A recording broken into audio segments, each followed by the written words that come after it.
জয় মা সরস্বতী।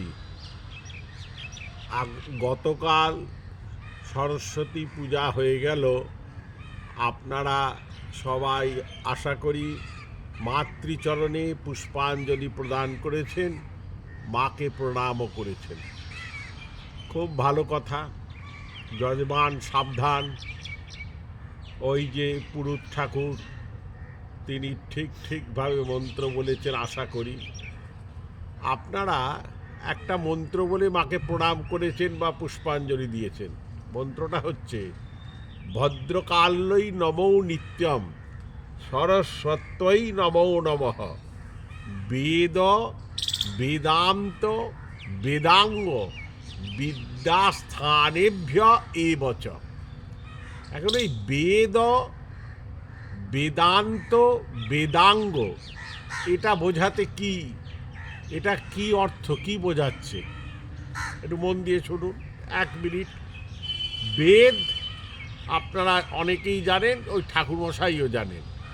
4 বেদ, ঋক সাম যজুর অথর্ব, 4 বেদ, ঠিক আছে। এবার হচ্ছে বেদান্ত। বেদান্ত আর বেদাঙ্গ। বেদান্ত শাস্ত্র আপনারা জানেন, উত্তর মীমাংসা পূর্ব মীমাংসা দুটো নিয়ে হচ্ছে বেদান্ত শাস্ত্র। বিশেষত উত্তর মীমাংসাকে বলা হয় বেদান্ত। আমাদের 6 দর্শনের ভেতর বেদান্ত দর্শন পড়ে। আর একটা যেটা বিশেষ হচ্ছে বেদাঙ্গ। বেদের 6টা অঙ্গ। এই বেদের 6টা অঙ্গ কি কি তাকে বেদাঙ্গ বলে। শাস্ত্র কি বলছে দেখুন। সেখানে বলা হচ্ছে যে শিক্ষা কল্প নিরুক্তম ব্যাকরণম ছন্দসাংচয় জ্যোতিষায়নঞ্চৈব বেদাঙ্গাদুই স্বরেবহি। শিক্ষা 1 নম্বর, কল্প 2 নম্বর, ব্যাকরণ 3 নম্বর, নিরুক্ত 4 নম্বর, ছন্দ 5 নম্বর, জ্যোতিষ আমনঞ্চৈব, এই 6টা হচ্ছে বেদাঙ্গাদি স্বরে বহি। বিদ্যা 1 নম্বর, কল্প 2 নম্বর, ব্যাকরণ 3 নম্বর, নিরুক্তম 4 নম্বর, ছন্দ এটা হলো 5 নম্বর, জ্যোতিষ হলো 6 নম্বর।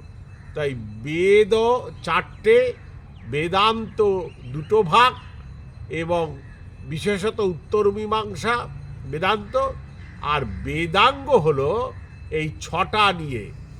আদি জগৎগুরু শঙ্করাচার্য তিনি তার মহমুদ্গর স্তোত্রে বলেছেন ষড়ঙ্গাদি বেদ মুখে শাস্ত্র বিদ্যা অগাধ পাণ্ডিত্য কবিত্ব যুক্ত। সেখানে বেদের 6টা অঙ্গকে স্বীকার করা হয়েছে। তাই বেদ বেদান্ত বেদাঙ্গ। বেদাঙ্গটা ক্লিয়ার হলো আপনাদের কাছে, যে এতগুলো 6টা শাস্ত্রকে নিয়ে বেদাঙ্গ বলা হয়।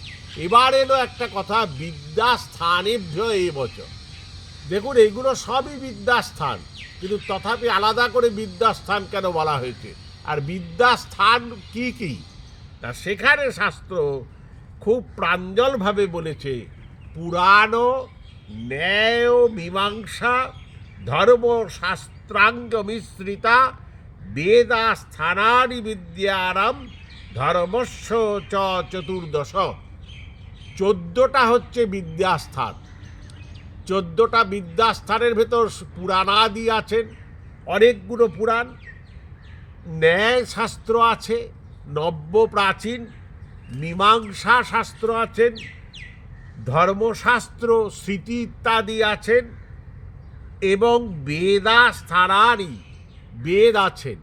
এইগুলো নিয়ে হচ্ছে বিদ্যাস্থান। তাহলে বেদ ক্লিয়ার হলো, বেদান্ত পরিষ্কার হলো, বেদাঙ্গ 6টা বলা হলো।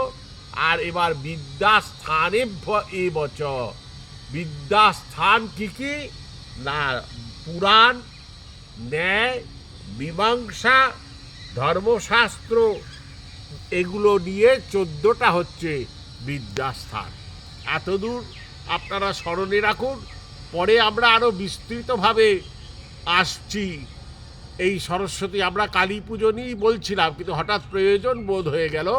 কিছু কিছু জায়গার থেকে ফোন এলো, খবরের কাগজ ইত্যাদি থেকে, যে বেদাঙ্গ বেদান্ত ঠাকুরমশাইরা বলছেন শীতের ভেতর কাঁপতে কাঁপতে, আপনারা দুয়ানা চারানা দিয়ে দিচ্ছেন।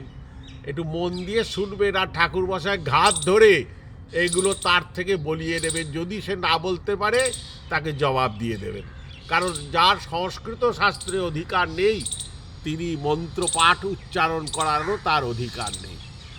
ও মা সরস্বতী শ্রীচরণে পুনরায় প্রণাম জানিয়ে আপনাদের নিবেদন করলাম।